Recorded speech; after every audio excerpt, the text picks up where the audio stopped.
The bitter January wind sliced through my thin coat as I rushed through the doors of Bellissimo, the upscale Italian restaurant where I'd been working for exactly 3 months and 2 days. My fingers were numb, my nose red from the cold, and my hair, which I'd carefully styled that morning, now hung in limp strands around my face. I was already 10 minutes late for my shift. "Sophia, where have you been?" Marco, the floor manager, hissed as I hurried through the kitchen, tying my black apron around my waist. His eyes were wide with panic, something I'd never seen in the usually composed man. "Table 7, VIP. You're serving them tonight." "What?" "But that's Jessica's section," I protested, fumbling with the knot of my apron.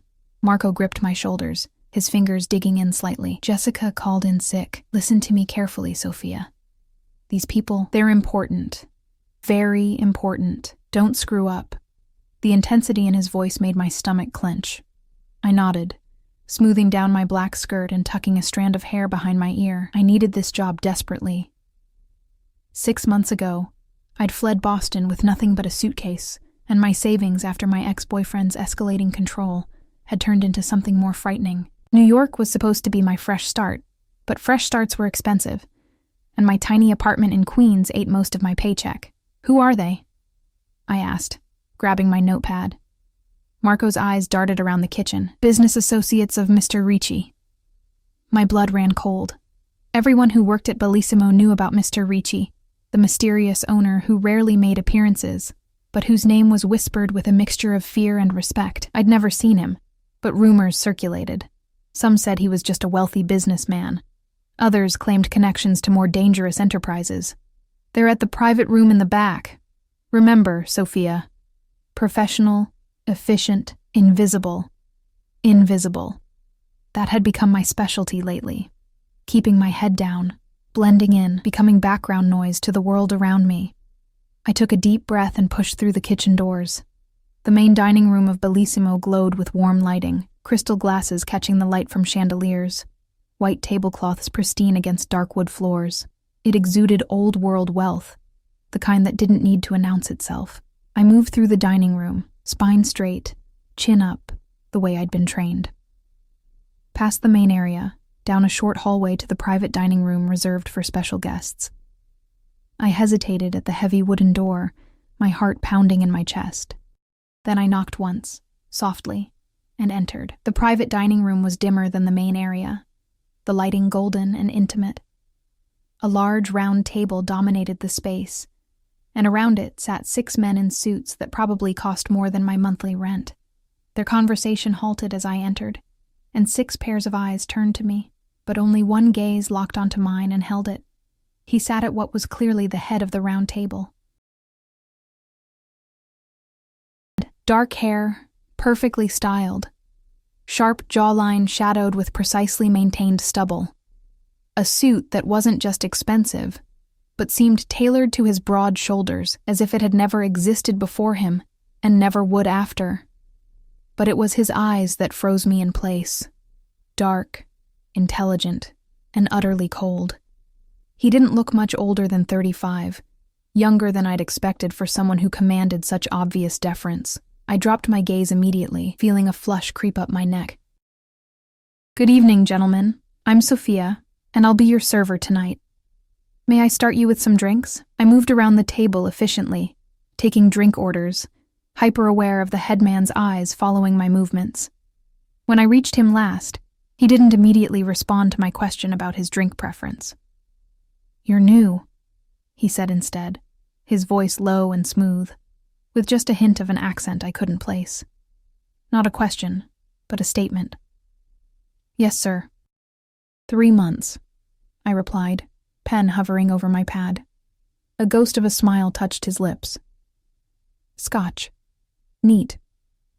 I nodded and turned to leave when the door opened, and a man in a black suit entered, nodding respectfully to the table before approaching the headman. He bent down and whispered something in his ear. The headman's expression didn't change, but something in his posture shifted, a new tension settling across his shoulders. I slipped out, releasing a breath I didn't know I'd been holding once I was in the hallway. Something about that room, about him, made the air feel thinner, harder to breathe. I hurried to the bar to place the drink orders. When I returned with a tray of drinks, the atmosphere in the room had changed. Voices were lower, faces more serious. I distributed the drinks silently, trying to be as unobtrusive as possible. As I placed the scotch in front of the headman, my phone vibrated in my apron pocket. I never took personal calls during shifts, but with my grandmother in hospice care back in Italy, I'd kept my phone on me constantly for the past week. After placing the last drink, I stepped back against the wall and discreetly checked the screen. It was her nurse's number. My heart lurched. I'd been waiting for this call, dreading it. I glanced at the table. They were deep in conversation, papers spread between them. I took 2 steps back, toward the door, and answered quietly. "Pronto?" I whispered, the Italian slipping out automatically as it always did when speaking to anyone from home. The nurse's voice came through, soft and regretful. "Mi dispiace, Sofia. Tua nonna è peggiorata. I medici dicono che dovrebbe venire il prima possibile se vuoi vederla." I closed my eyes, my free hand curling into a fist at my side. "Capisco. Cercherò di trovare un volo. Per favore, dille che la amo e che sto arrivando." I ended the call, blinking back tears. When I opened my eyes, I found the entire table silent, all eyes on me, but the headman's gaze was different now. Sharper, more focused, his head tilted slightly as if seeing me for the first time. I realized with a sinking feeling that I'd spoken Italian in front of them. Fluent. Native Italian. I apologize for the interruption," I stammered, slipping my phone back into my pocket. "Would you like to order your meals now?" The dinner proceeded with excruciating slowness. I moved in and out of the room, bringing courses, refilling drinks, clearing plates. Each time I entered, I felt the headman's eyes on me, following my movements with an interest that made my skin prickle. Once, when I leaned between 2 of the men to place a plate, I caught a drift of his cologne, something woody and expensive that somehow smelled like power. By the time dessert and coffee were served, my nerves were frayed. The men had shifted from business to more casual conversation, some in English, some in Italian. I understood every word, but kept my expression carefully blank as I'd been taught, invisible, professional, just part of the furniture. It was nearly midnight when they finally prepared to leave. I presented the check in a leather folder, which the headman didn't even glance at before handing me a black credit card. When I returned with the receipt, he signed it with a flourish I couldn't read, and then held it out to me, his fingers lingering just a moment too long as I took it. "Grazie, Sofia," he said, my name rolling off his tongue in perfect Italian. I nodded, not trusting myself to speak, and stepped back as they gathered their things. They filed out of the room, the headman last. At the door, he paused and looked back at me, his expression unreadable. "Buonanotte," he said, and then he was gone. I exhaled shakily and began clearing the table. The tip was extravagant, more money than I'd make in a week. I pocketed it with trembling fingers, wondering why the encounter had left me so unsettled. An hour later, I was finally finished cleaning up. The restaurant had emptied, only a few staff members remaining to close. I untied my apron, exhausted to my bones, grief over my grandmother weighing heavily on my heart. I needed to book a flight to Italy, to see her one last time, to say goodbye. But flights were expensive, and even with tonight's tip, I wasn't sure I could afford it. "Sofia." Marco appeared beside me as I collected my coat. "Mr. Ricci would like to speak with you before you leave." My stomach dropped. "Mr. Ricci? He's here?" Marco gave me a strange look. Of course. He was at table 7. The room spun slightly. The headman, the one whose eyes had followed me all night, who had watched me with such intensity after my phone call, was Dante Ricci, the owner, the man whose name everyone whispered. Marco led me to the small office at the back of the restaurant. He knocked once, then gestured for me to enter. With leaden feet, I stepped inside. The office was small but elegant, with dark wood paneling and a desk that dominated the space. Dante Ricci sat behind it, jacket removed, the sleeves of his white shirt rolled up to reveal strong forearms. A single desk lamp cast shadows across his face, emphasizing the sharp angles of his cheekbones. He wasn't alone. A large man stood by the door, his stance wide, hands clasped in front of him. A bodyguard.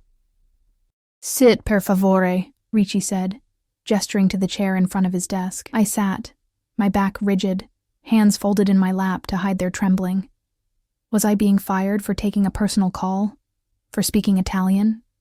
For some mistake I hadn't even realized I'd made? "You speak Italian like a native," he said without preamble, his eyes never leaving my face. I swallowed. "I am a native, sir. I grew up in a small town near Florence." "Yet your English has almost no accent." "My mother was American. I grew up bilingual." He nodded slowly, as if fitting pieces of a puzzle together. "And the call you received tonight? Bad news from home, I take it?" My eyes widened slightly at his directness. "My grandmother is very ill. The nurse said I should come as soon as possible if I want to see her before—" I couldn't finish the sentence. To my horror, tears welled in my eyes. I blinked them back furiously, not wanting to show weakness in front of this man. Something flickered across Ricci's face. Not quite sympathy, but perhaps understanding. He opened a drawer in his desk and removed a slim black folder, sliding it across the surface toward me. "Open it," he commanded softly. With hesitant fingers, I flipped it open. Inside was a first-class plane ticket to Florence, departing tomorrow afternoon, and an envelope that, when I peeked inside, contained more cash than I'd ever seen at once. I looked up at him, confusion and suspicion warring within me. "I don't understand. I need someone who speaks native Italian to accompany me on a business trip. My usual translator has fallen ill. The trip is for 2 weeks, to Florence and Rome. The ticket is yours, as is the advance payment, if you agree to work for me during this time."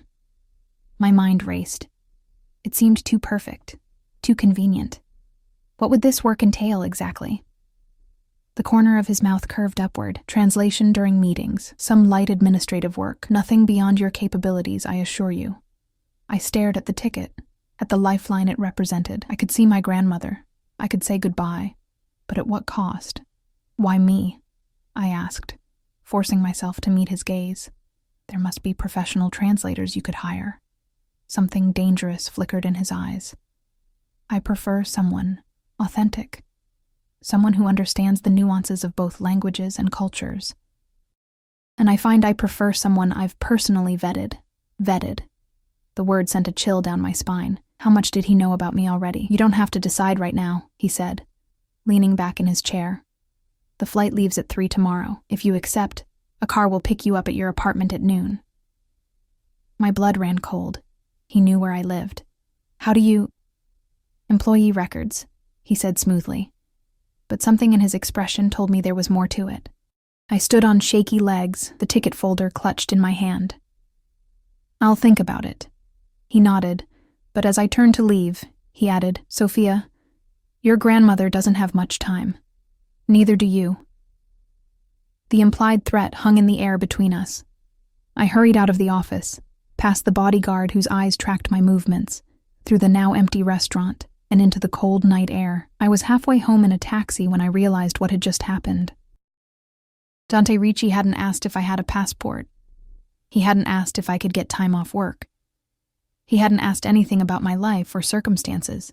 He'd already known everything he needed to know. And somehow, despite the alarm bells ringing in my head, I knew I would be in that car at noon tomorrow. Not just for my grandmother, but because something in Dante Ricci's eyes told me that refusing wasn't really an option. What I didn't know then was that I would never return to my old life again.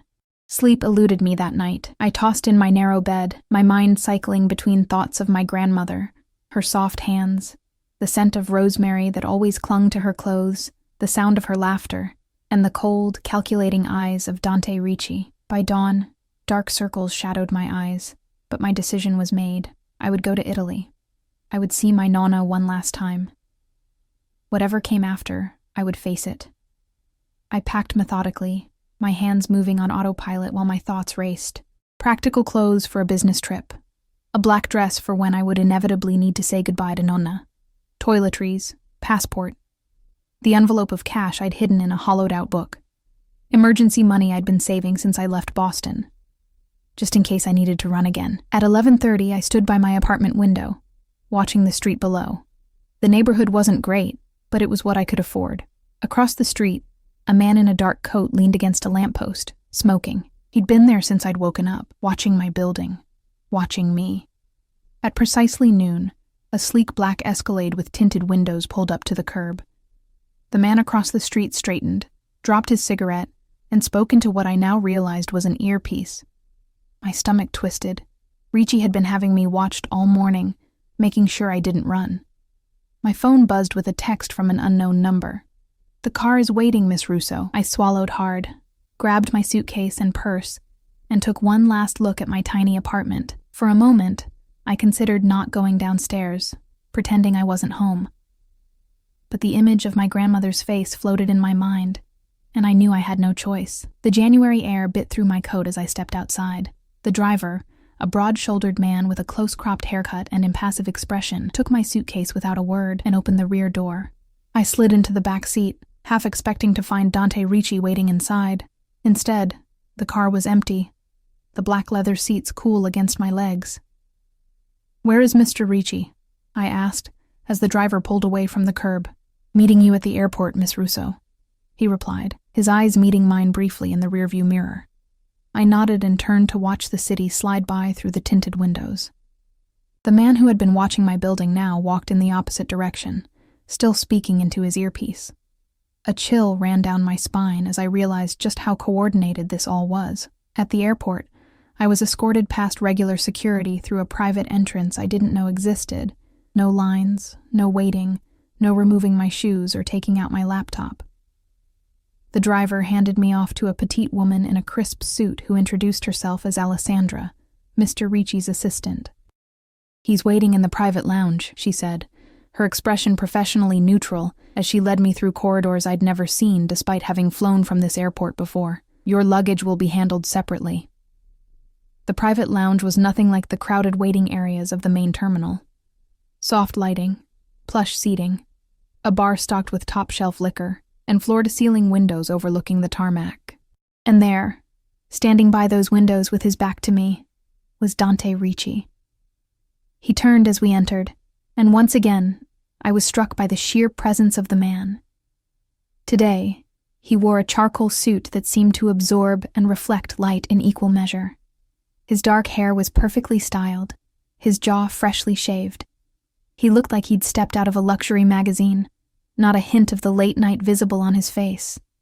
"Sophia," he said, my name sounding different in his mouth than it ever had before. "I'm pleased you decided to join me." I clutched my purse strap tighter. "I need to see my grandmother." Something that might have been respect flickered in his eyes. "Direct. I appreciate that." He gestured to a seating area. "Please, sit. We have some time before boarding." Alessandra disappeared, and I found myself alone with him, perched on the edge of a leather sofa while he sat across from me, completely at ease. A server appeared with coffee, espresso for him, a cappuccino for me. I hadn't told anyone my coffee preference. "I took the liberty of having some clothes sent to the plane for you," he said, watching me over the rim of his cup. "Business attire, appropriate for the meetings we'll be attending." My spine stiffened. "I brought clothes." "I'm sure you did," he replied, his tone making it clear what he thought of my wardrobe. "These are simply additional options. Consider it part of your compensation." I wanted to refuse, to tell him I didn't need his charity. But something in his expression stopped me.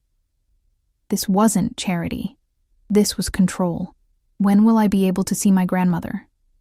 I asked, changing the subject. He set down his cup. "We arrive in Florence tomorrow morning. You'll have the afternoon free to visit her. After that, I'll need you for a dinner meeting." I nodded, relief washing through me. At least he wasn't going to keep me from her immediately. "Now," he continued, leaning forward slightly, "let's discuss what I expect from you during this trip."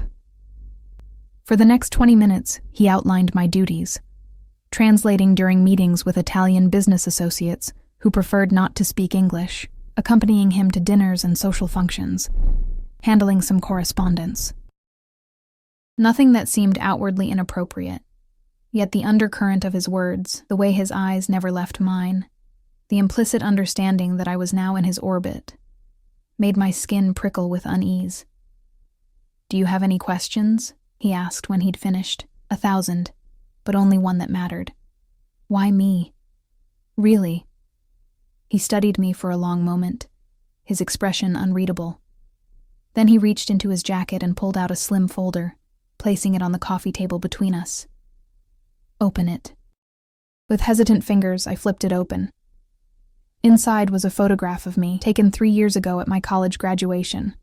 I was smiling, arm around my grandmother who had flown in from Italy for the ceremony. Next to it was a copy of my degree in international business and marketing from Boston University. Then came pages of what looked like a background check, previous addresses, employment history, even my credit score. The final page made my blood run cold. A police report I'd filed against my ex-boyfriend in Boston, with photographs of the bruises he'd left on my wrists and throat. My hands trembled as I closed the folder. How did you get this? I make it my business to know who works for me, Sophia. His voice was softer now, almost gentle, but his eyes remained sharp. Even those who serve drinks in my restaurants. This goes beyond knowing your employees, I said, anger momentarily overriding my fear. This is an invasion of privacy. A ghost of a smile touched his lips. Privacy is a luxury few can truly afford. He took the folder back, tucking it into his jacket. To answer your question, I chose you because you're qualified, you're desperate, and you have no connections that would make you a security risk. No connections? I have family. A dying grandmother, he cut in. No parents, both deceased. No siblings. No serious relationships since you fled Boston. Few friends in New York. You keep to yourself. Work hard. Send money to your grandmother's care facility every month, and try to be invisible. His eyes bored into mine. But you were never invisible to me, Sophia.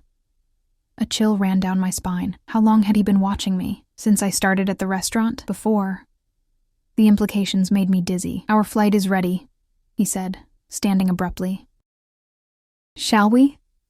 In a daze, I followed him through another private exit, directly onto the tarmac where a sleek private jet waited, its engines already humming. No commercial flight, despite the first-class ticket he'd shown me. Of course not.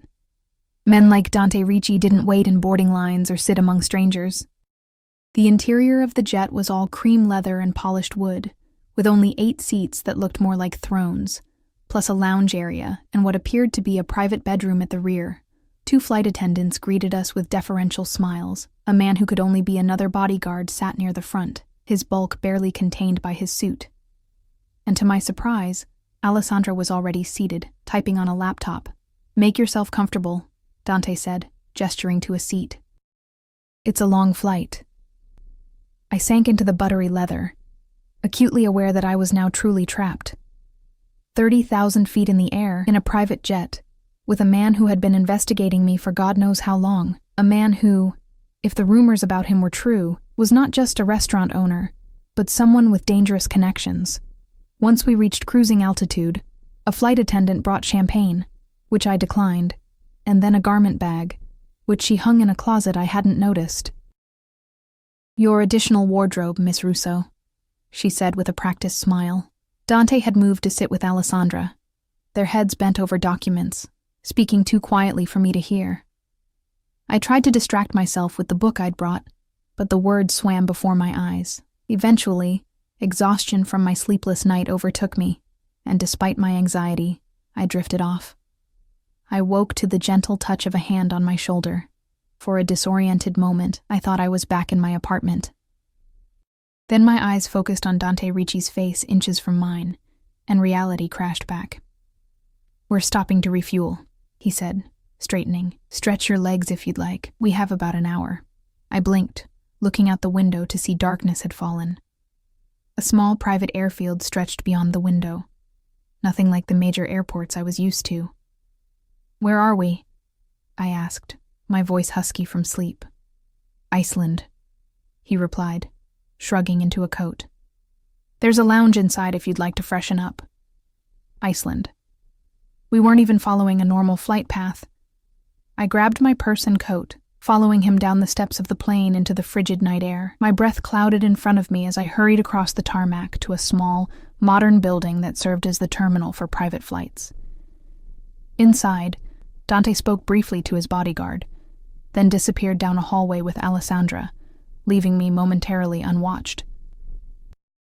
The realization hit me like a thunderbolt. This could be my chance. I could ask for help, try to get away. But then what?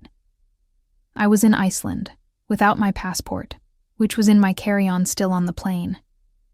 I had some cash, but no way to get home. And my grandmother was still waiting for me in Florence. I found the women's restroom and locked myself in a stall, trying to breathe through the panic rising in my chest. What had I gotten myself into? The man had compiled a dossier on me, had me watched, and now had me on his private plane headed to Italy. Yet he hadn't actually threatened me or harmed me in any way. His interest in me was unsettling. But was it dangerous? By the time I emerged, having splashed cold water on my face and reapplied some makeup, I had decided to continue the journey. I would see my grandmother, fulfill whatever legitimate business duties Ricci required, and then reassess my situation. If things became threatening, I'd find a way out then. I found a small cafe area and ordered a tea, cradling the warm cup between my cold hands. Through the glass walls, I could see the plane being refueled, its sleek body gleaming under the airfield lights. So absorbed was I in my thoughts that I didn't notice Dante approach until he slid into the seat across from me. "Feeling better after your rest?" he asked, his own cup of what smelled like espresso in hand. I nodded, not trusting my voice. "Your grandmother's condition has stabilized slightly," he said, watching my face carefully. "I had my people check in with her facility. The doctor believes she'll hold on until we arrive." I nearly dropped my cup. "You checked on her? Why?" "It would be unfortunate if we arrived too late," he said simply. I dislike wasted journeys. His callousness should have angered me. But instead, an odd relief washed over me. Whatever his motives, his intervention meant I would likely see Nonna one more time. "Thank you," I said quietly. He inclined his head slightly, a gesture that managed to acknowledge my gratitude while making it clear he required none. "We should return to the plane. They've finished refueling." The rest of the flight passed in a blur of fitful sleep and anxious wakefulness. Sometime during the night, I accepted a light meal, picked at it under Dante's watchful eye, then retreated back to my book. Alessandra worked tirelessly, occasionally bringing documents for Dante to review or taking quiet phone calls in the rear of the plane. The bodyguard remained alert, his gaze sweeping the cabin regularly. No one spoke to me directly, as if Dante had made it clear I was not to be engaged without his permission. Dawn was breaking as we began our descent into Florence. Golden light spilled across the familiar landscape, illuminating the terracotta rooftops and the winding ribbon of the Arno River. Despite everything, my heart lifted at the sight of my homeland. As the plane touched down, Dante moved to sit across from me, his expression inscrutable. "We'll be staying at my villa in the hills," he said, straightening his cuffs. "A car will take you to see your grandmother this afternoon, then bring you back for the dinner meeting at 8. Not, I'll take you, but a car will take you." The distinction was clear. I would be transported like a package, where and when he wished me to go. "I understand," I said, my voice steadier than I felt. His eyes narrowed slightly, as if he'd expected more resistance. "Good." He handed me a small black phone. "Keep this with you at all times. It's secure and has my number programmed in. If there's an emergency, or if you need anything, use it." I took the device, another tether binding me to him. "Thank you." The plane taxied to a private hangar where 2 black SUVs waited on the tarmac. As we disembarked, Dante placed his hand lightly on the small of my back, guiding me down the stairs. It was the first time he had touched me, and even through my coat, his hand burned like a brand. "Welcome to Florence, Sophia," he murmured, his breath warm against my ear. Or should I say, welcome home. The drive from the airport took us out of the city and into the rolling Tuscan hills. Vineyards and olive groves stretched on either side of the winding road, the landscape achingly familiar, yet now viewed through a lens of uncertainty. I sat silently in the back seat beside Dante, acutely aware of his proximity, of the faint scent of his cologne, of the way his presence seemed to fill the vehicle despite his relaxed posture. The villa, when we arrived, stole what little breath I had left. It wasn't just a house but a small estate, with a main building of honey-colored stone and terracotta roof tiles surrounded by manicured gardens and olive trees. A circular driveway led to stone steps and massive wooden doors that opened as our vehicles approached. "This is yours?" I asked. Unable to keep the awe from my voice, Dante's lips curved in what might have been a genuine smile, one of several properties in Italy. "This one is special to me." As we exited the car, staff appeared to take our luggage. Dante spoke to them in rapid Italian, his accent flawless but with a cadence that marked him as American-born. I caught fragments. Instructions about my room, the dinner preparations, security protocols. He turned to me. "Maria will show you to your room. Rest, shower, eat if you wish. The car will be ready at 2 to take you to your grandmother." With that, he disappeared into the villa, Alessandra and the bodyguard trailing in his wake, leaving me with an older woman whose kind face was at odds with the opulence surrounding us. "Come, signorina," she said in Italian, gesturing for me to follow. "You must be exhausted from your journey." I followed her through the villa, trying not to gape at the soaring ceilings, the antique furniture, the artwork that looked museum-worthy. She led me up a grand staircase to the second floor, down a corridor, and finally to a set of double doors which she opened with a flourish. "Your suite, signorina. If you need anything, please use the house phone by the bed to call for me." I stepped inside and nearly gasped. The room was larger than my entire apartment in New York, with a 4-poster bed draped in creamy linens, a sitting area with a fireplace, and floor-to-ceiling windows that opened onto a private balcony overlooking the Tuscan countryside. An ensuite bathroom gleamed with marble and contained a shower and a soaking tub big enough for 2.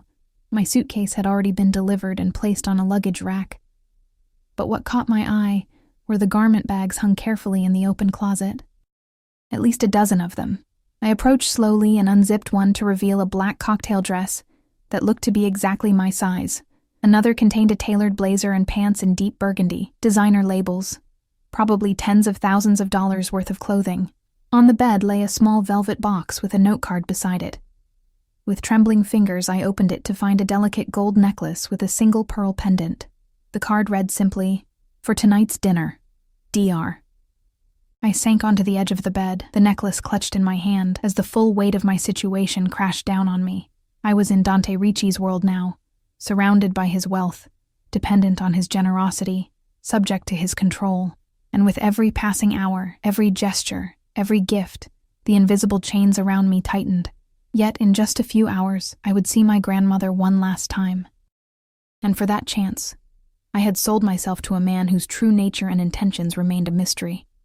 A man whose dark eyes seemed to see straight through to my soul, whose very presence made my heart race with equal parts fear and something else I refused to name. I didn't know it then, but by the time I returned to this beautiful room tonight, nothing would ever be the same again. I slept fitfully for a few hours, exhaustion finally overcoming my racing thoughts. When I woke, sunlight streamed through the windows, casting golden patterns across the plush carpet.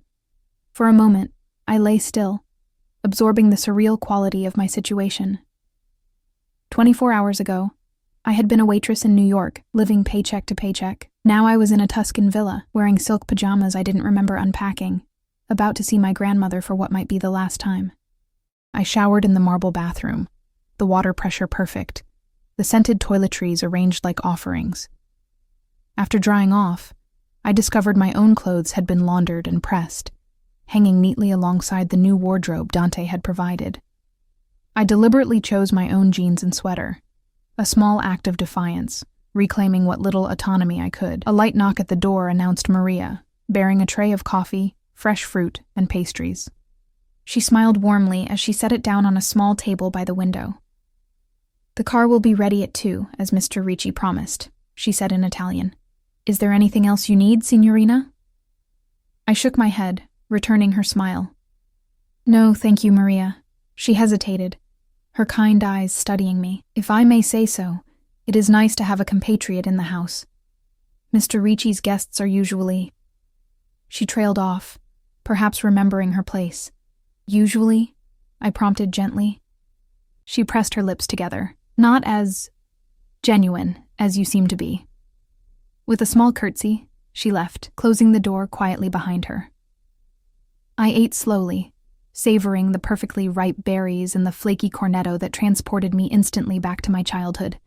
Through the open balcony doors, the Tuscan countryside stretched before me. Olive groves silvering in the breeze, cypress trees standing like sentinels against the blue sky. In another lifetime, this would have been paradise. At precisely 2 o'clock, I descended the grand staircase to find a driver waiting in the foyer. Not Dante, not Alessandra, not even the bodyguard whose name I still didn't know. Just a professional driver in a dark suit who nodded respectfully. "Miss Russo, the car is ready." "Is Mr. Ricci not joining me?" I asked, surprised at the disappointment that colored my tone. "Mr. Ricci has business in the city. He asked me to ensure you arrive safely, and to take as much time as you need with your grandmother." The drive to the hospice facility took nearly 40 minutes, winding through the hills and then into the outskirts of Florence. I watched the familiar landscape roll by, memories flooding back with each landmark we passed. The small cafe where Nonna used to buy me gelato after school, the church where my parents were married, the park where I'd had my first kiss, fumbling and sweet at 15. The hospice was a modern building set in quiet gardens, its architecture at odds with the ancient city surrounding it. The driver opened my door and handed me a bouquet of lilies I hadn't noticed he was carrying. "Mr. Ricci thought you might want to bring these," he said. "I'll wait for you, however long you need." I swallowed the lump in my throat, nodding my thanks as I took the flowers. Their sweet scent filled my nostrils as I walked through the automatic doors, my heart pounding. At the reception desk, I gave my grandmother's name, and the nurse's eyes widened slightly. "Ah, Miss Russo, yes, we've been expecting you. Your grandmother is having a good day today." She lowered her voice. "The new medication Mr. Ricci arranged has made her much more comfortable." I froze. "Mr. Ricci arranged medication?" She nodded, looking slightly confused. "Yes, last night. The specialist from Switzerland arrived this morning. Didn't you know?" I shook my head, speechless. Dante had flown in a specialist? While I'd been sleeping on his private jet, the nurse led me down a corridor to a private room. Another of Dante's arrangements, I assumed. She opened the door, announcing softly, "Signora Russo, look who's here." The woman in the bed bore little resemblance to the vibrant grandmother of my childhood. Her once plump cheeks were hollow, her skin papery and translucent. But when she turned her head and saw me, her eyes, the same hazel as mine, lit up with recognition and joy. "Sofia, mia cara nipote." Her voice was weak but clear. I rushed to her bedside, setting the lilies aside to take her frail hands in mine. "Nonna," I whispered, tears spilling down my cheeks. "I'm here." The nurse discreetly left us alone, closing the door softly. For the next hour, I sat beside my grandmother, holding her hands, listening to her speak in her native Italian about neighbors and friends, about the nurses who cared for her, about how beautiful I looked. She seemed unconcerned by her condition, floating in and out of the present, sometimes mistaking me for my mother, sometimes perfectly lucid. "Tell me about America," she said during a clear moment. "Are you happy there, mia cara?" I manufactured a smile. "Yes, Nonna. I have a good job at an Italian restaurant. The people are kind. The lies tasted bitter on my tongue, but I couldn't burden her with the truth, not about my struggles in New York, and certainly not about the circumstances of my return to Italy. She studied my face with surprising sharpness. "And this man who brought you home, who is he to you?" I blinked, startled. "What man, Nonna?" "The one who sent the doctor, the important man." She waved a frail hand. "The nurses whisper about him. They say he's powerful, dangerous perhaps." My blood ran cold. "He's my employer. Just my employer." She squeezed my hand with surprising strength. "Be careful, Sofia. Men like that. They take what they want." Before I could respond, she drifted again, her eyes growing distant. "Your grandfather was like that, you know. So handsome. So determined. When he decided he wanted me, there was no escape." A dreamy smile touched her lips. Not that I wanted to escape. I sat with her until she fell asleep, her breathing shallow but steady. The specialist must have been good. She seemed comfortable and no pain. I kissed her forehead and slipped out, finding the doctor at the nurse's station. "How long does she have?" I asked bluntly. The doctor, young, Swiss, with kind eyes, hesitated. "With the new medication, perhaps a week, perhaps 2. It's hard to say. The cancer has spread significantly, but we can keep her comfortable now." I nodded, tears threatening again. "Thank you for coming all this way." He looked slightly uncomfortable. Mr. Ricci was very persuasive and generous. He hesitated. "Your grandmother is receiving the best possible care, Miss Russo. I've left detailed instructions, and I'll be staying in Florence to monitor her condition." I thanked him again and made my way outside, where the driver still waited patiently. The sun was beginning to set, painting the sky in shades of pink and gold as we drove back to the villa. My emotions were a tangled mess: grief for my grandmother, gratitude toward Dante for arranging her care, and underlying everything, a persistent unease about his motives and the extent of his control over my life. When we arrived at the villa, Maria was waiting in the foyer. "Mr. Ricci asked me to help you prepare for dinner, Signorina. The guests will be arriving at 8. I checked my watch. Barely an hour to get ready. I followed her upstairs, where a hot bath had already been drawn, scented with jasmine and rose petals. On the bed lay one of the garment bags, unzipped to reveal a midnight blue cocktail dress with a modest neckline but a daringly low back. Beside it were matching heels, the pearl necklace Dante had gifted me, and a small clutch. "Mr. Ricci was very specific about the ensemble," Maria said, noting my expression. "He has an eye for these things, an eye and an unnerving knowledge of my measurements." I thanked Maria and assured her I could manage on my own. Once she'd gone, I sank into the bath, letting the hot water soothe my tense muscles and jumbled thoughts. By the time I emerged, skin flushed and hair wrapped in a towel, I had come to a decision. I would play along with whatever game Dante was playing, translate at his meetings, attend his dinners, wear his clothes, until I could determine his true intentions. I owed him that much for what he'd done for Nonna. But I would remain vigilant, guarded, ready to run if necessary. The dress fit perfectly, the fabric skimming over my curves as if made specifically for my body. It probably had been. I dried and styled my hair into loose waves, applied makeup with a careful hand, and clasped the pearl necklace around my throat. The woman who stared back from the mirror was a stranger, polished, elegant, the perfect accessory for a powerful man. I was fastening the straps of the heels when a knock sounded at my door. Expecting Maria, I called, "Come in." The door opened to reveal Dante himself, dressed in a perfectly tailored black suit, crisp white shirt, and midnight blue tie that exactly matched my dress. He stood in the doorway, one hand in his pocket, his dark eyes sweeping over me with an intensity that made my skin flush. "Perfect," he said simply, the single word sending an involuntary shiver down my spine. I stood, smoothing down the dress. "Thank you for the clothes, and for the specialist for my grandmother. That was unexpected." He stepped into the room, closing the door behind him. "How is she?" "Better than I expected. Comfortable." I swallowed. "They say she has a week or 2. He nodded, his expression unreadable. "The dinner tonight is important. 4 businessmen from Florence. Old money, old connections. They prefer to speak Italian even though they're fluent in English. It makes them feel they have an advantage. And you're letting them think they do?" I guessed. A ghost of a smile touched his lips. "Precisely. You'll translate everything accurately for me, but with one exception." He moved closer, his cologne enveloping me, subtle and masculine. "If they say anything particularly revealing or unguarded, you'll give me a signal. Touch your pearl." His fingers brushed my collarbone where the necklace lay, the contact brief but electric. "Then I'll know to pay special attention." I nodded, not trusting my voice with him standing so close. "One more thing," he said, reaching into his pocket. He withdrew a small velvet box, the second in as many days, to complete the look.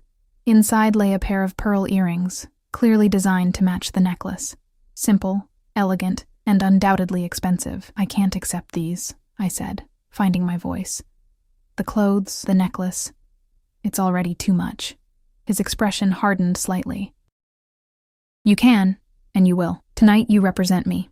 Everything must be perfect. I held his gaze, a small act of defiance. And after tonight? After these 2 weeks?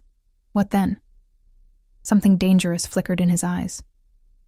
Let's focus on tonight, shall we? He took the earrings from the box and held them out to me. Not putting them on me himself, but making it clear refusal wasn't an option. I took them, our fingers brushing, and put them on, feeling their weight against my neck. Another gift. Another invisible chain. The guests are arriving, he said, checking his watch. Shall we? He offered his arm, and after a moment's hesitation, I took it. His forearm was solid muscle beneath the expensive fabric of his suit. We descended the staircase together, and I could feel the eyes of the staff on us, curious, speculative. In the grand dining room, a table had been set for 6 with fine china, crystal, and silver. Alessandra was already there, speaking quietly with the staff. She looked up as we entered, her eyes flickering over me with professional assessment. The Bianchi brothers have just arrived, she informed Dante. They're in the drawing room with Mr. Cavallo. And Ferrero? Dante asked. En route, 5 minutes. Dante nodded and guided me toward the drawing room, his hand on the small of my back, proprietary and warm. Remember, he murmured in my ear as we approached the door. You're not just a translator tonight, you're an extension of me, my eyes and ears. The drawing room was a masculine space of leather and wood, with a crackling fire and the scent of expensive cigars already hanging in the air. 3 men turned as we entered. 2 who bore the similar features of brothers, perhaps in their 60s, and a younger man with sharp eyes and a sharper suit. Gentlemen, Dante said in English, his hand still firm on my back, allow me to introduce Sofia Russo, my associate. Sofia, meet Antonio and Marco Bianchi, and Vincent Cavallo. I smiled politely as the men's eyes assessed me with varying degrees of subtlety. Antonio Bianchi, the elder brother, kissed my hand with old-world charm. Marco merely nodded. Vincent Cavallo's gaze lingered a beat too long, his handshake a fraction too familiar. The conversation shifted immediately to Italian, rapid and colloquial. You didn't tell us you'd found such a beautiful assistant, Ricci, Antonio said, his eyes still on me. Where have you been hiding her? Miss Russo recently joined my organization, Dante replied in perfect Italian. She'll be assisting with our discussions tonight. And she speaks Italian? Marco asked skeptically. I smiled. I was born in Florence, signore, I replied in flawless Tuscan Italian. I lived here until I was 18. The men exchanged glances, clearly reassessing me. Before they could ask more questions, a staff member announced the arrival of the final guest, and Emilio Ferrero entered the room. Unlike the others, he was younger, perhaps 40, and carried himself with the easy confidence of old money. His eyes found me immediately, his smile predatory. Dante, he said, embracing my captor with the familiarity of an old friend. You've outdone yourself this time. Dante's hand tightened almost imperceptibly on my waist. Emilio, allow me to introduce Sofia Russo, my associate. Ferrero took my hand, holding it longer than necessary. Enchanted, he said in Italian. Truly enchanted. Dinner was announced, and we moved to the dining room. Dante seated me at his right hand, Ferrero directly across from me. Wine was poured, appetizers served, and the conversation flowed, business mixed with personal reminiscences, politics, sports. I translated discreetly when needed, leaning close to Dante's ear, feeling his warmth, breathing in his scent. By the main course, the wine had loosened tongues, and the conversation turned to the true purpose of the meeting, a shipping company Dante wanted to acquire, which had ties to all 4 men. The price you're offering is insultingly low, Marco Bianchi said bluntly in Italian. The company is hemorrhaging money, Dante replied smoothly in the same language. I'm doing you a favor by taking it off your hands. Antonio leaned forward. The company may not be profitable now, but the assets alone are overvalued on your books. Dante cut in. We both know that. The conversation grew more heated, more technical. I translated faithfully, impressed despite myself at Dante's command of the business details and his negotiating skills. He was ruthless but fair, pressing advantages without being greedy. Then, as the dessert was being served, Ferrero leaned toward his companions and said in rapid Italian, assuming Dante wouldn't catch it. Let him have the company. The real value is in the warehouse contents in Livorno. He doesn't know about those yet. My fingers instinctively touched the pearl at my throat. Dante's eyes flicked to my hand, then back to Ferrero, his expression never changing. "Gentlemen," he said in English, "I believe we're making progress. Let me propose a revised offer." He outlined new terms that included, to my surprise, full inventory rights to all properties, including the Livorno warehouses. The 4 Italians froze, exchanging alarmed glances. Ferrero's eyes narrowed as they fell on me. "You said she was just an assistant," he said in Italian, voice cold. "I said she was my associate," Dante corrected, also in Italian, and a very valuable one. The atmosphere in the room shifted, tension crackling beneath the veneer of civility. I kept my expression neutral, but my heart hammered in my chest. I had just exposed something these men had tried to hide, something potentially worth millions, based on their reactions. Negotiations continued for another hour, growing increasingly complex. By the time the men finally left, close to midnight, a deal had been reached, one that clearly favored Dante, though the others seemed grudgingly satisfied. I stood beside him in the foyer as he bid them farewell, his hand possessively at my waist. Ferrero was the last to leave, his eyes cold as they moved between us. "You should be more careful about who you trust, Dante," he said in Italian, his gaze lingering on me. "Beautiful women have a way of complicating matters." "I trust Miss Russo implicitly," Dante replied, his tone leaving no room for argument. "Good night, Emilio." When the door closed behind them, I exhaled a breath I hadn't realized I was holding. Dante turned to me, and for the first time that evening, he smiled. A genuine smile that transformed his face and sent an unwelcome flutter through my stomach. "You were perfect," he said, leading me toward his study. "Come, we should talk." His study was warm, lit by a fire and several lamps that cast a golden glow over the leather-bound books lining the walls. He poured 2 glasses of amber liquid from a crystal decanter and handed one to me. "2 successful negotiations," he said, raising his glass. I sipped the whiskey, letting it burn a path down my throat. "Those warehouses, they're important?" "Very." He loosened his tie, the gesture strangely intimate. "What they're storing there could cause significant legal issues for all 4 men, if discovered by the wrong people." "Illegal goods?" His eyes met mine over his glass. "Let's just say customs officials are easily distracted by the right incentives." I set my glass down, suddenly exhausted. "Why are you telling me this? Why involve me in something potentially illegal?" He moved closer, his presence overwhelming in the confined space. "Because you've proven your value tonight, and because I want you to understand what you're part of now." "Part of?" I echoed, taking an instinctive step back. "I'm here to translate for 2 weeks, to see my grandmother." "That's our arrangement."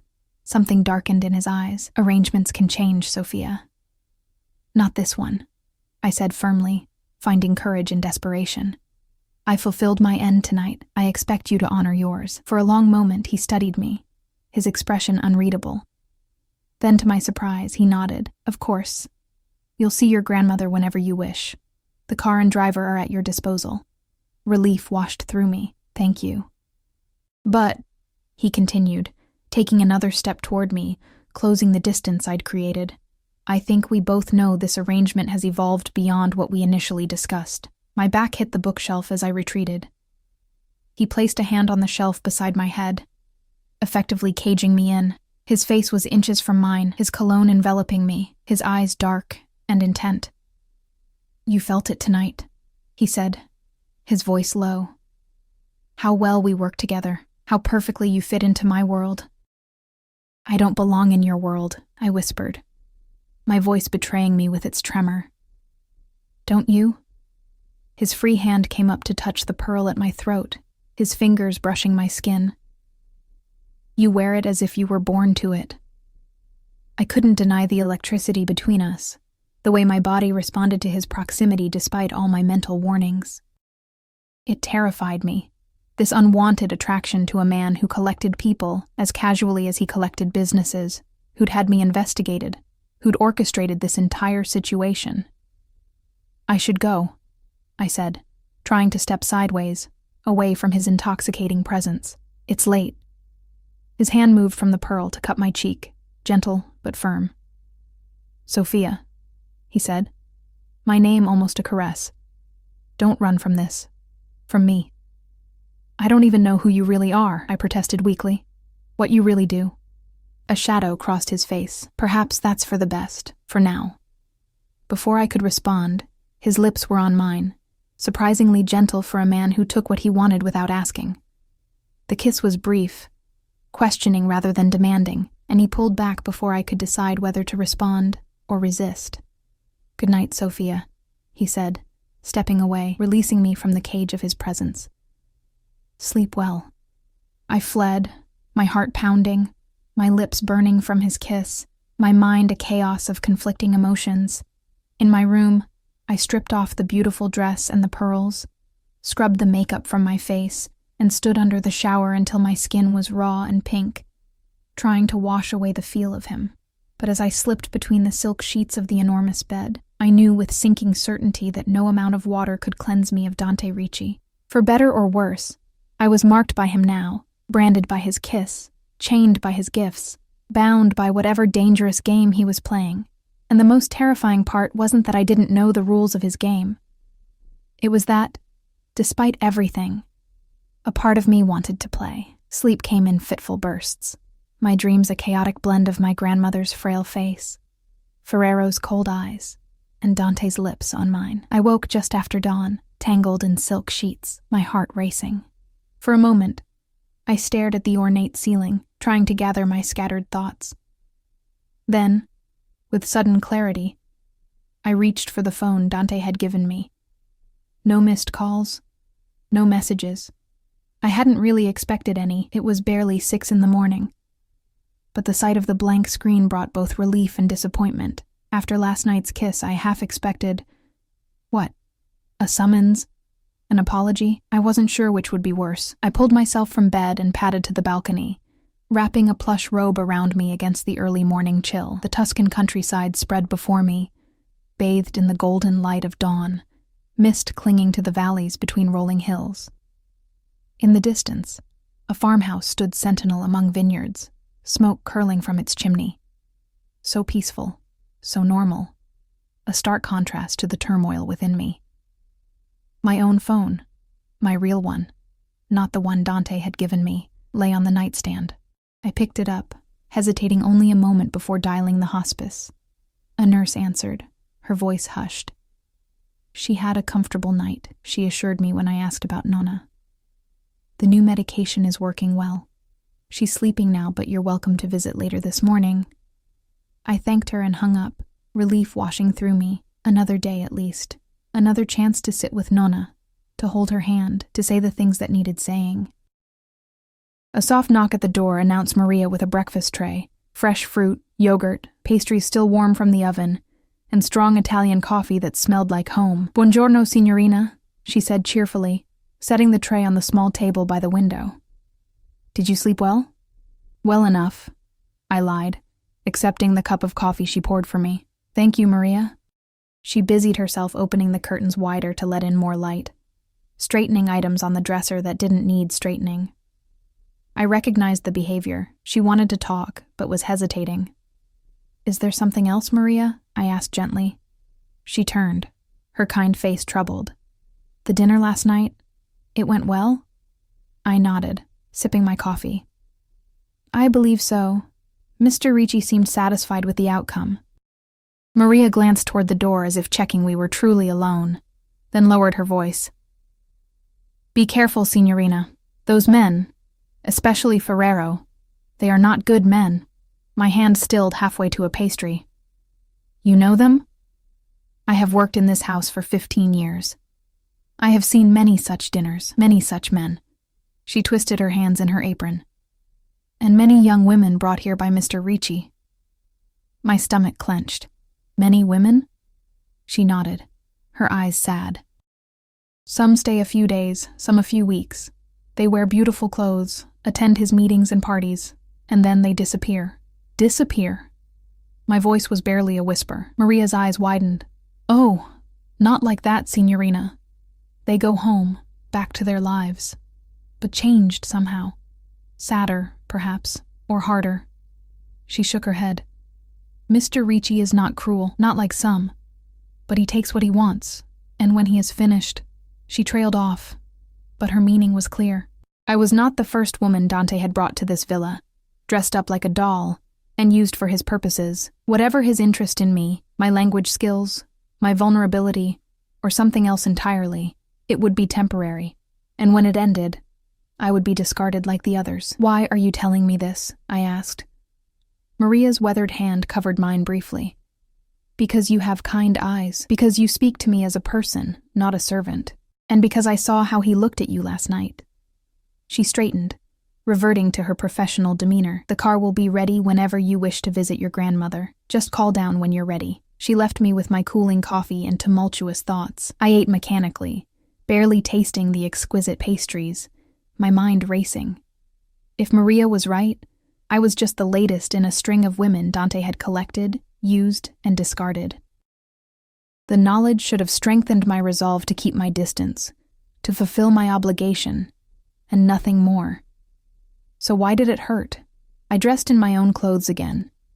Jeans, a sweater, boots, pulled my hair into a simple ponytail, and applied minimal makeup.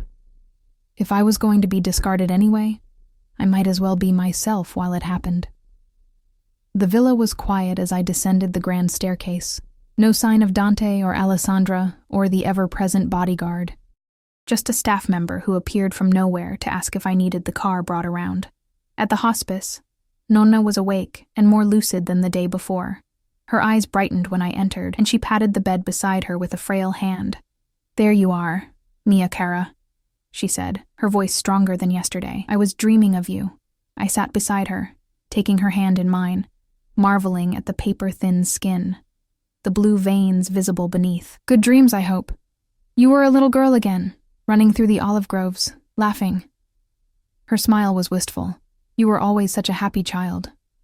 Before Papa and Mama died," I finished softly. She nodded, her eyes filling with tears. "Life was not kind to you, Piccola. Too much loss for one so young." I squeezed her hand gently. "I had you, Nonna. You were enough." We sat in comfortable silence for a while, the only sounds the beeping of monitors and the distant murmur of hospital activity. Then Nonna fixed me with a surprisingly sharp gaze. "Tell me about this man, Dante Ricci." I hesitated, uncertain how much to reveal. "He's complicated, Nonna. Powerful. Used to getting what he wants. And what does he want with my Sophia?" The question hung in the air between us. What did Dante want with me? My language skills? My body? My complicity in whatever shadowy businesses he conducted? I don't know, I admitted finally. But he arranged for me to be here with you. And for that, I'm grateful. Nonna's eyes narrowed. "At what price, mia cara?" Before I could answer, the door opened and a nurse entered, followed by the Swiss specialist. They needed to examine Nonna, change her dressings, adjust her medication. I stepped into the hallway to give them privacy, leaning against the wall, eyes closed, suddenly exhausted. "She looks better today." The deep voice jolted me upright. Dante stood a few feet away, impeccable in a charcoal suit despite the early hour, hands in his pockets, watching me with those dark, unfathomable eyes. "What are you doing here?" I asked, too surprised to be diplomatic. "I came to check on her progress, and to see you." I wrapped my arms around myself, suddenly defensive. "Why?" He took a step closer, his expression softening almost imperceptibly. "Because I wanted to apologize for last night. I overstepped. Of all the things I expected him to say, an apology wasn't among them." I stared at him, searching his face for signs of manipulation or deceit, but found only what appeared to be genuine regret. "Yes, you did," I agreed finally. The ghost of a smile touched his lips. "You're not going to make this easy, are you?" "Should I?" "No," he admitted, the smile growing more pronounced. "That's what makes you different. The word echoed Maria's earlier warning about the other women he'd brought to the villa. I looked away, unwilling to let him see the hurt in my eyes. "The doctors say she's responding well to the new treatment," he said after a moment, changing the subject. "She's more comfortable, more alert. That's good news." I nodded, grateful despite myself. "Thank you again for arranging it. I know it must have been expensive, getting the specialist here so quickly." He waved away my thanks. It was nothing. But it wasn't nothing. Not to me. Not to Nonna. Whatever his motives, he'd given me these precious final days with her. That debt couldn't be easily dismissed. The door opened, and the doctor emerged. He nodded respectfully to Dante, then turned to me. "She's doing well, all things considered. The treatment is giving her more good days, more clarity. It's the best we can hope for at this stage." "Can I go back in?" I asked. "Of course. She's asking for you." He hesitated. "She's tired, though. Try not to stay too long." I nodded and moved toward the door, then paused, looking back at Dante. "Are you coming in?" Something like surprise flickered across his face before he schooled it back to impassivity. "Would you like me to?" The question was genuine, I realized with a start. He was actually asking my preference, not assuming or commanding. It was such a small thing, but it felt significant. "Yes," I said quietly. "I would." Inside, Nonna's eyes widened as Dante followed me into the room. I made the introductions, watching as he approached her bedside with unexpected gentleness, taking her frail hand in his strong one, speaking to her in fluent Italian about Florence, about the weather, about how brave her granddaughter was. Nonna, never one to be intimidated even by powerful men, fixed him with a penetrating stare. "You are the one who brought my Sophia back to me." It wasn't a question, but Dante answered anyway. "Yes." "Why?" He glanced at me, then back to her. "Because she deserved the chance to say goodbye, and because I needed her help." Nonna nodded slowly, as if he'd confirmed something she already suspected. "And when you no longer need her help? What then?" I felt my cheeks flush with embarrassment. "Nonna, please," but Dante held up a hand, silencing me gently. "A fair question." He looked directly into my grandmother's eyes. "I don't know yet. That will depend on Sophia." An honest answer, or at least it sounded like one. Nonna studied him for a long moment, then nodded again, apparently satisfied. "You have your father's eyes," she said unexpectedly. Dante stiffened, his expression suddenly guarded. "You knew my father?" Nonna's eyes took on the slightly distant look they sometimes did when she was drifting between past and present. "Many years ago, before he left Italy for America." She patted his hand. "He was a good man, beneath it all." "I hope you are the same." The atmosphere in the room had shifted, tension radiating from Dante like heat from a furnace. I stepped in, changing the subject, asking Nonna about her breakfast, about whether she'd slept well. The moment passed, but I caught Dante watching my grandmother with new interest, as if reassessing her. We stayed another hour, the conversation flowing surprisingly easily between the three of us. Nonna told stories from my childhood. Some I remembered, some I didn't. Dante listened intently, asking questions, laughing at the appropriate moments.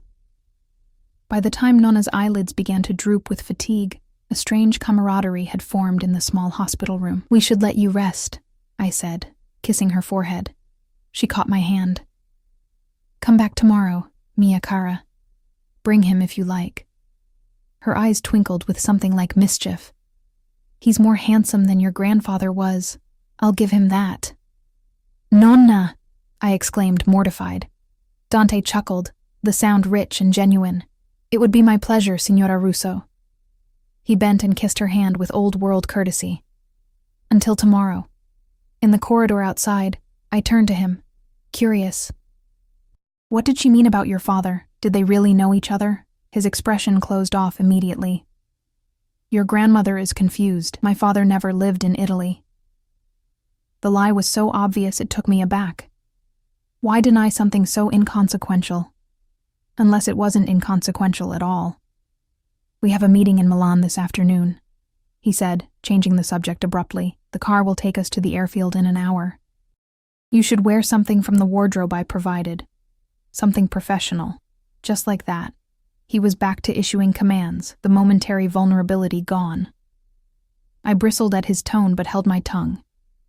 If Nona had indeed known his father, it might explain his interest in me. A connection I hadn't considered. It wasn't much, but it was a thread to pull, a potential insight into the enigma that was Dante Ricci. "I'll be ready," I said simply. The drive back to the villa was silent, Dante absorbed in his phone, responding to emails and messages with rapid keystrokes. I stared out the window, my mind racing with new questions. Who was Dante's father? How did Nona know him? And why did the mention of him cause such tension? At the villa, I hurried to my room to change. In the closet, I found a tailored navy pantsuit that I had to admit was both beautiful and practical. I paired it with a simple white blouse and low heels, applied minimal makeup, and pulled my hair into a sleek chignon. Professional, polished, but still me. When I descended to the foyer, Dante was waiting, speaking in low tones with Alessandra. He looked up as I approached, his eyes sweeping over me with approval. "Perfect," he said, echoing his assessment from the previous night. "The helicopter is ready." Helicopter, of course. Why drive when you could fly? The journey to Milan took less than an hour in Dante's private helicopter. We landed on the roof of a gleaming skyscraper in the financial district, where another car waited to take us to our meeting. This one was with executives from a shipping company, the same one he'd negotiated for at the dinner. The formalities were already complete. This was simply to finalize details and sign documents. I translated when necessary, though most of the Italians spoke excellent English. My role seemed more symbolic than practical. A show of Dante's cultural sensitivity, perhaps, or simply a display of his resources. The beautiful bilingual assistant at his side, a living accessory to his power. Throughout the meeting, I felt Dante's eyes on me, not constantly, but in brief, intense glances when he thought I wouldn't notice. Something had shifted between us since our visit to Nona, though I couldn't quite define what. There was a new awareness, a new tension, electric and unsettling. After the meeting, we had lunch at a rooftop restaurant with panoramic views of Milan. Just the two of us, Alessandra and the bodyguard at a discreet distance. "You did well today," Dante said, pouring wine into my glass without asking if I wanted it. "The CFO was impressed with your financial vocabulary." I took a small sip of the wine, exquisite, of course. "I did minor in finance, before I switched to international business." "I know." At my raised eyebrow, he added, "The background check, remember? How could I forget?" He probably knew more about my academic history than I did at this point. "Your grandmother," he said after a moment. "She's a remarkable woman." I smiled despite myself. "Yes, she is. She raised me after my parents died, worked 2 jobs to put me through school, never complained." My smile faded. "She deserves better than this end. Death comes for us all, Sophia. The manner of it is less important than what we leave behind." I looked at him, surprised by the philosophical turn. "And what do you hope to leave behind, Dante?" He considered the question, swirling the wine in his glass. "An empire that won't crumble when I'm gone. A legacy that means something." "Children?" I asked, the question slipping out before I could stop it. His expression darkened. "Perhaps. Someday. With the right person." The implication hung in the air between us, unspoken but impossible to ignore. I changed the subject quickly. "What's our schedule for the rest of the day?" "Back to Florence. There's a gallery opening tonight I'd like to attend." He watched my reaction carefully. "Unless you'd prefer to rest. It's been an eventful couple of days." Again, the unexpected consideration. Asking rather than commanding, I found myself wanting to go, wanting to see more of this world he inhabited, more of him. "I'd like to go," I said, surprising myself as much as him. He nodded, satisfaction evident in his slight smile. "Good. There's a dress, let me guess. Already selected and waiting in my room?" I couldn't help the teasing note that crept into my voice. He had the grace to look slightly abashed. "I have particular tastes, but if you'd prefer to choose something yourself..." "No," I said, finding I meant it. "I trust your taste." The words hung between us, laden with meaning beyond clothing choices. Trust. Such a small word for such a monumental concept. Did I trust Dante Ricci? With my wardrobe, perhaps. With my safety, possibly. With my heart? Never. We returned to Florence by helicopter, the landscape below us bathed in the golden light of late afternoon. This time, Dante sat beside me rather than across, his thigh occasionally brushing mine with the movement of the aircraft. Each contact sent a jolt of awareness through me, unwelcome, but undeniable. At the villa, Maria was waiting with news. My grandmother's doctor had called. Her condition was stable, no better but no worse.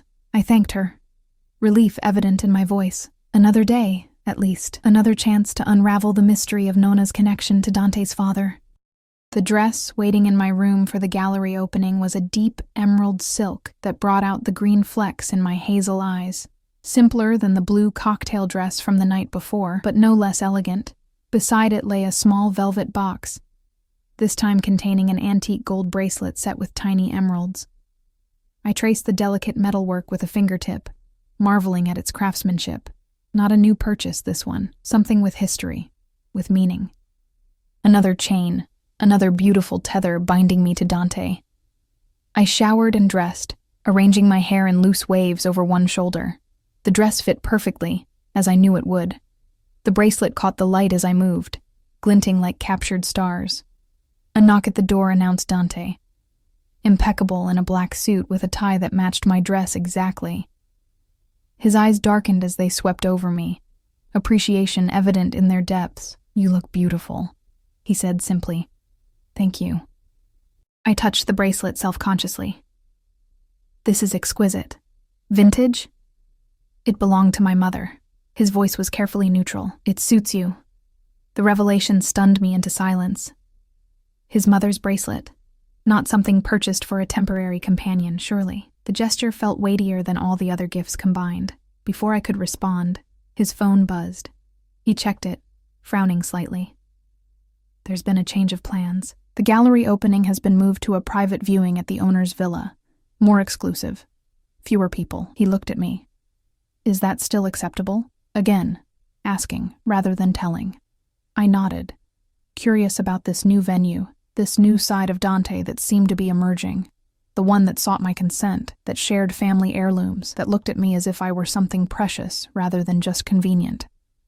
The drive to the gallery owner's villa took us higher into the hills, along winding roads bordered by cypress trees. Night had fallen, and the car's headlights cut through the darkness, occasionally illuminating ancient stone walls, or glimpses of sprawling estates set back from the road. The owner, Martelli, is a collector of modern Italian art, Dante explained as we drove. He holds these private viewings for serious buyers before opening exhibitions to the public. "And you're a serious buyer?" I asked. A smile played at the corners of his mouth. "On occasion. I appreciate beauty in all its forms." His eyes met mine in the dim light of the car, and the double meaning was impossible to miss. Heat bloomed in my cheeks, and I looked away, grateful for the darkness. The Martelli villa was smaller than Dante's, but no less impressive. A modernist structure of glass and stone set into the hillside, overlooking Florence. Lights from the city twinkled below like earthbound stars. The dome of the Duomo illuminated against the night sky. Inside, perhaps 30 people mingled among striking artworks displayed on stark white walls. Waiters circulated with champagne and canapes. A string quartet played softly in one corner. It was exactly the kind of sophisticated gathering I'd imagined Dante would frequent. He kept his hand at the small of my back as we moved through the space, introducing me to people whose names I immediately forgot, stopping occasionally to examine a painting or sculpture. His knowledge of art surprised me. He spoke intelligently about techniques and influences, clearly familiar with the artists represented. "You actually enjoy this," I said during a quiet moment. "It's not just for show." He raised an eyebrow. "Did you think it would be?" I shrugged. "Men in your position often collect art as status symbols, not because they appreciate it." "Men in my position?" There was amusement in his voice. "And what position is that, exactly?" I hesitated, unsure how to define him. Businessman? Criminal? Something in between? "Powerful," I said finally. wealthy, used to displaying your success. He nodded, conceding the point. True, but I've found that life offers few genuine pleasures. Art is one of them. Before I could respond, a tall, elegant man with silver hair approached us, arms outstretched. Dante. Finally, you grace us with your presence. Carlo. Dante embraced the man briefly. The exhibition is spectacular. Carlo beamed, then turned curious eyes on me. And who is this vision? Sophia Russo, a colleague and friend, Dante said, surprising me with the designation. Sophia, Carlo Martelli, our host and the finest curator in Florence. I shook the older man's hand, noting the way his eyes moved between Dante and me, clearly seeing more than colleague and friend in our body language. A pleasure, Miss Russo. Any friend of Dante's is a friend of mine. He leaned closer, conspiratorial. He's been alone too long. It's good to see him with someone worthy of his attention. Before I could correct his assumption, Carlo was pulled away by another guest, leaving me with Dante, who looked both amused and slightly embarrassed by his friend's forwardness. Sorry about that, he said. Carlo has been trying to marry me off for years. He thinks I work too much. Do you? I asked, genuinely curious. He considered the question. Probably. But my work is complicated. It doesn't leave much room for conventional relationships. Because of the hours? Or because of the nature of the work? His eyes sharpened, assessing me. Both. We moved on to examine a striking abstract canvas, but the conversation lingered in my mind. What exactly did Dante do that made relationships so difficult? The dinner with the Italian businessman, the shipping company acquisition. These seemed like legitimate business dealings, if aggressive ones.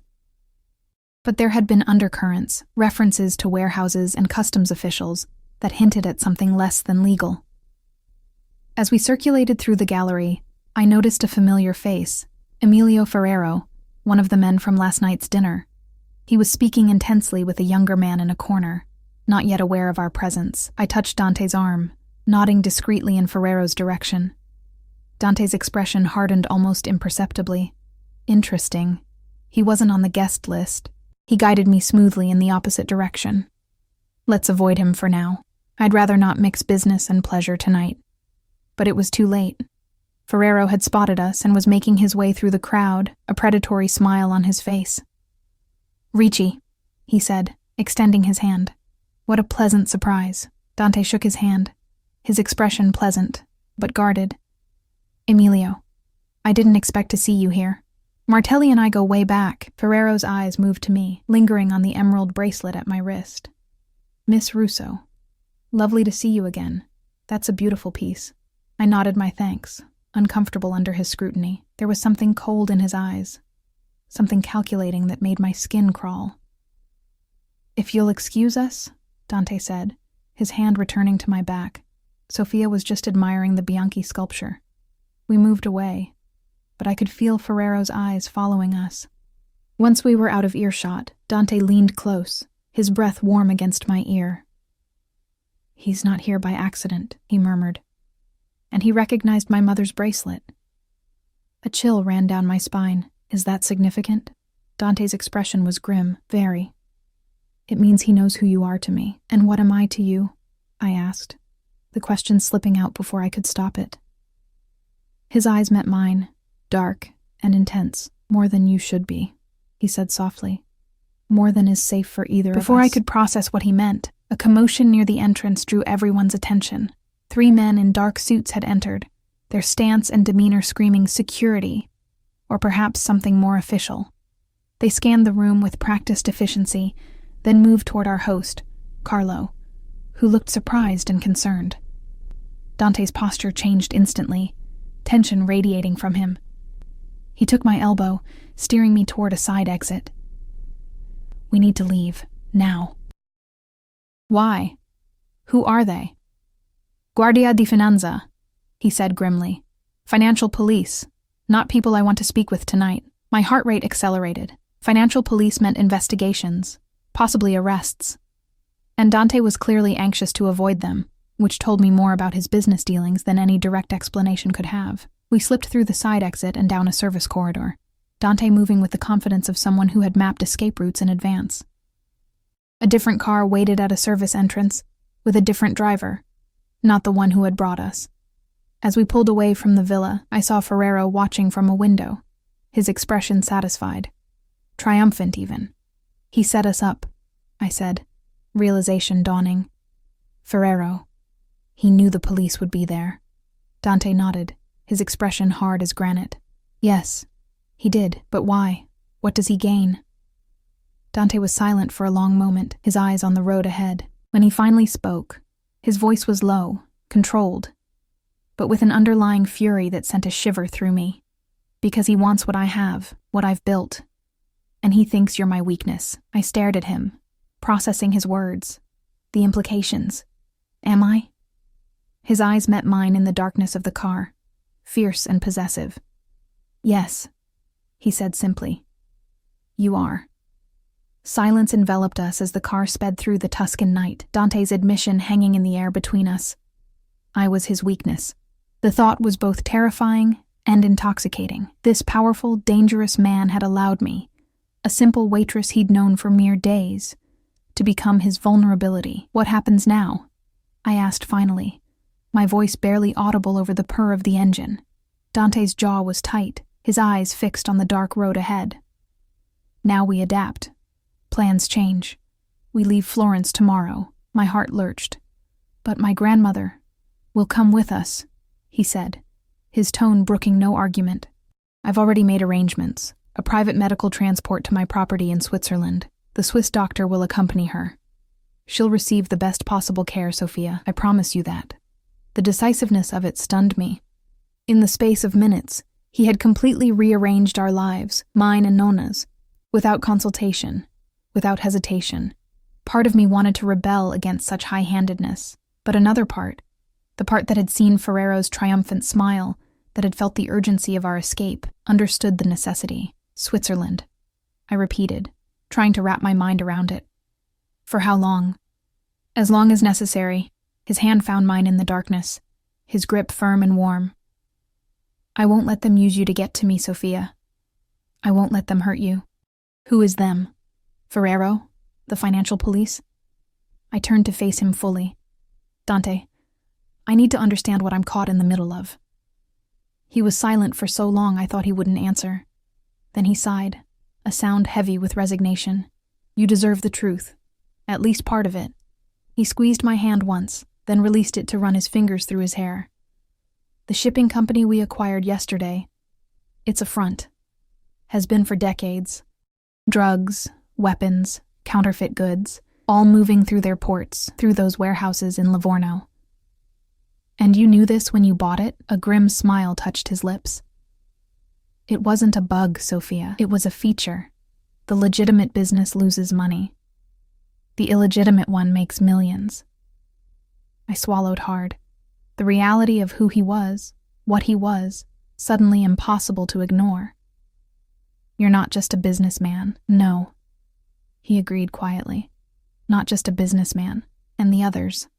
Ferrero, the Bianchi brothers. Competitors, partners sometimes, enemies when it suits them." His voice hardened. "Ferrero wants what I've built. He thought setting the Guardia on me would weaken my position, force me to sell my interest to him at a discount to avoid prosecution. Would it have worked if we hadn't left?" Dante's laugh was without humor. "I have arrangements with certain officials. But it would have been inconvenient. Questions asked, records examined. Better to avoid it altogether." My mind raced, connecting dots, seeing the larger picture. "And me? Where do I fit into all this?" He turned to me then, his expression softer than I'd ever seen it. "You were meant to be temporary, Sophia. A translator, nothing more. A beautiful, intelligent woman who could help me navigate a few meetings, then return to her life." His eyes held mine.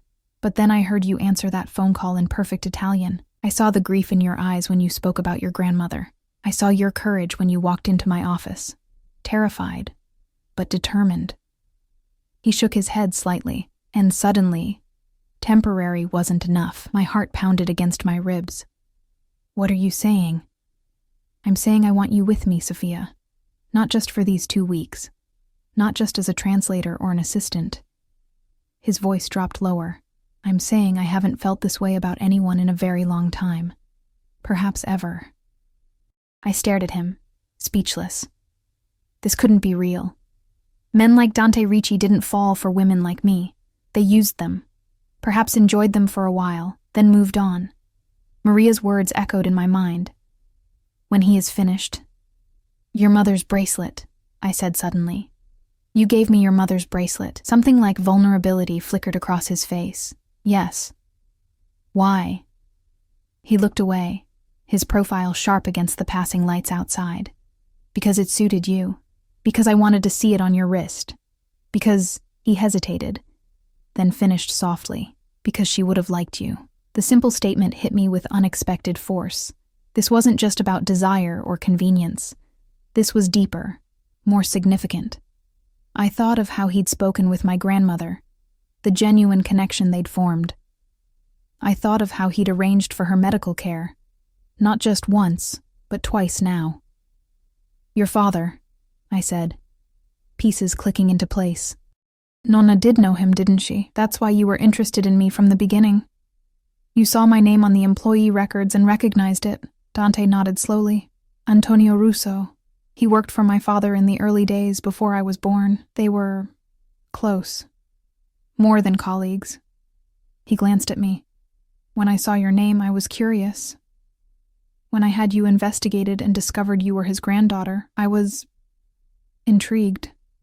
My grandfather died before I was born, I said quietly.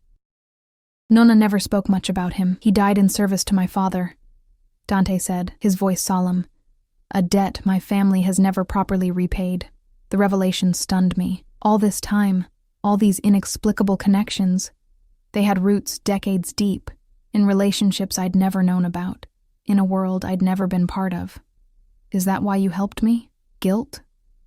A debt? At first, perhaps, he admitted. But not anymore. His eyes found mine again, intense even in the dim light. Not since I met you. Not since I kissed you. We arrived at the villa to find it in a state of controlled chaos. Staff moved efficiently, packing essentials, securing the house for an extended absence. Alessandra met us at the door, tablet in hand, already briefing Dante on arrangements. The private jet fueled and waiting, the Swiss property prepared, the medical transport for Nonna scheduled for dawn. Your things have been packed, Miss Russo, she informed me with her usual efficiency. Is there anything specific you require for the journey? I shook my head, still trying to absorb everything that was happening. No, thank you. Dante issued instructions, his voice calm but authoritative, the natural leader in a crisis. Within an hour, the villa was secured, essential items packed, and we were ready to leave. I sat in the back of yet another unmarked car, watching the lights of Florence recede in the distance, wondering if I would ever see my homeland again. The private airfield was deserted save for Dante's jet and a handful of ground crew. As we boarded, I noticed the bodyguard, whose name I now knew was Marco, speaking intensely with the pilot, likely reviewing security protocols. Dante guided me to a seat, his hand warm at the small of my back. Try to rest, he said gently. It's been a long day. What about Nonna? I asked, still worried despite his assurances. The medical transport leaves at dawn. She'll arrive at the Swiss property just a few hours after we do. He squeezed my shoulder. The doctor says she's stable. The move won't harm her. I nodded, too exhausted to argue.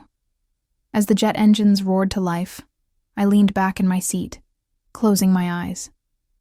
Despite everything, despite the danger and the uncertainty and the revelations, a strange peace settled over me.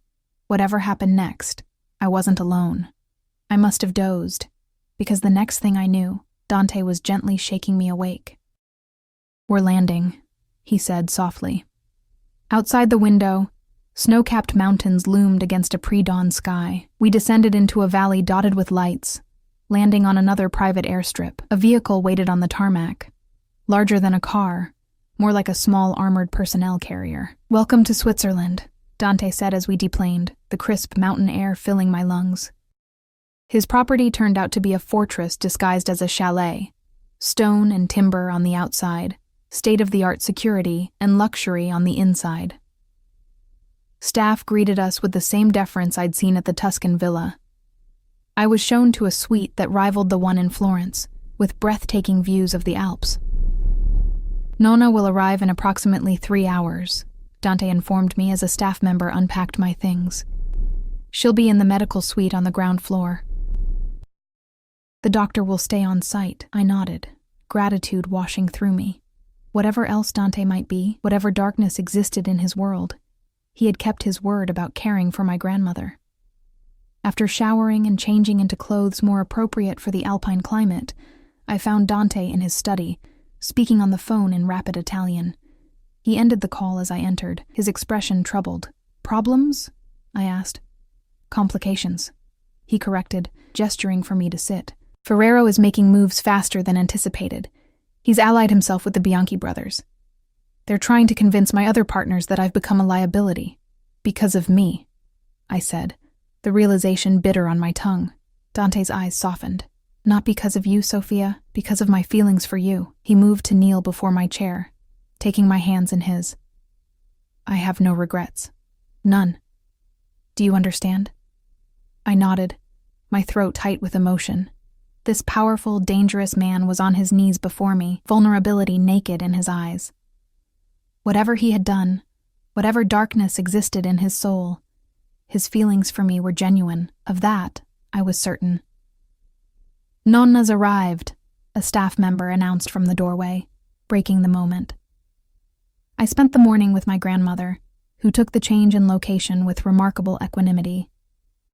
"The mountains are good for the soul," she said, looking out at the snow-covered peaks from her comfortable medical bed.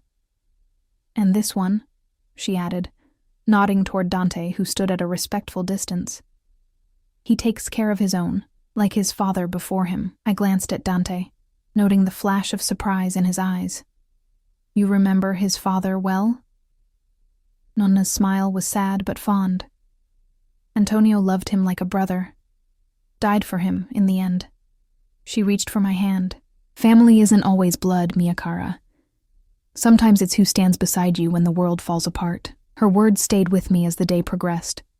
As I watched Dante manage his empire from afar through phone calls and video conferences, as I observed the respect bordering on fear that his staff showed him. This was a man who had built something formidable, something that existed in shadows as much as in light. And somehow, inexplicably, he had chosen me to stand beside him. That evening, after Nonna had fallen asleep and the chalet had grown quiet, I found Dante on the terrace, a tumbler of whiskey in his hand, his gaze fixed on the moonlit mountains. "You should be resting," he said without turning. "So should you." I moved to stand beside him, pulling my cardigan tighter against the chill. "How bad is it?" "The situation with Ferrero." He sipped his whiskey, considering. "Manageable, for now. I've called in some favors, reminded certain people of their obligations." His mouth curved in a grim smile. "The problem with men like Ferrero is they forget that loyalty cuts both ways. And your business? Your empire? Will survive. May need restructuring. Some interests sold, others consolidated." He turned to me then, his eyes serious. "But that's not what's troubling you, is it?" I shook my head, gathering my courage. "What happens when this is over? When Ferrero is dealt with? When my grandmother—" I couldn't finish the sentence. "When she's gone," he supplied gently. I nodded, tears pricking my eyes. Dante set down his glass and took my hands in his touch warm against my cold fingers. "What do you want to happen, Sophia?" The question was so direct, so stripped of manipulation or presumption, that it took me aback. For days I had been swept along by Dante's decisions, Dante's world, Dante's desires. Now he was asking for mine. I began, then stopped, uncertain. What did I want? To return to my lonely apartment in New York? To my underpaid job at the restaurant? To the life I'd been living, safe perhaps, but empty? Or did I want this? The danger, yes, but also the passion, the purpose, the feeling of belonging to something larger than myself, of belonging to someone who looked at me as Dante did now, with such naked longing it made my heart stutter. "I want to stay," I whispered finally. With you. For as long as you want me. Something like relief washed over his face. I will always want you, Sophia. Always. He pulled me close, his arms encircling me, his heart beating strong and steady against mine. But you should know what that means. My world is not safe, not simple. There will always be men like Ferrero. Threats to navigate, compromises to make. I pulled back slightly to look into his eyes. Is that a warning or an apology? A smile touched his lips, both. Neither. His hand came up to cup my cheek. I am who I am, Sophia. I can't change that. Not even for you. But I can promise you this. You will never be alone again. You will never want for anything, and I will protect you with my life. It wasn't a conventional declaration of love. It wasn't roses and sonnets and happily ever after. It was something more real, more tangible. A promise from a man who kept his promises, no matter the cost. That's enough, I said, and meant it. That's enough for me. When he kissed me, there on the moonlit terrace with the Alps rising like sentinels around us, I felt something settle in my soul. A recognition, a homecoming. This was where I belonged, not in the safe, predictable life I'd constructed after fleeing Boston, but here, in the arms of a dangerous man who looked at me as if I were precious beyond measure. 6 months later, Nonna passed peacefully in her sleep, her hand in mine, Dante standing vigil beside us. We buried her in the small cemetery of the Alpine village, snow falling gently on fresh flowers. 1 year later, Ferrero's body was found in the Arno River, his empire dismantled, his allies scattered or absorbed into Dante's growing organization. I never asked for details. Some questions are better left unasked. 2 years later, Dante placed a ring on my finger, a family heirloom, he said, that had belonged to his grandmother. We were married in a private ceremony, just us and a handful of trusted associates. No white dress, no church, no promises of conventional happiness. Instead, there was truth. There was passion. There was a bond forged in danger and strengthened by choice. Every night, I fall asleep in his arms, feeling the steady rhythm of his heart against my back. Every morning, I wake to find him watching me, as if he can't quite believe I'm real, that I've chosen him, his world, his life. It began with a phone call in Italian, answered in front of the wrong man at the wrong time. It became the right call, with the right man, at exactly the right time.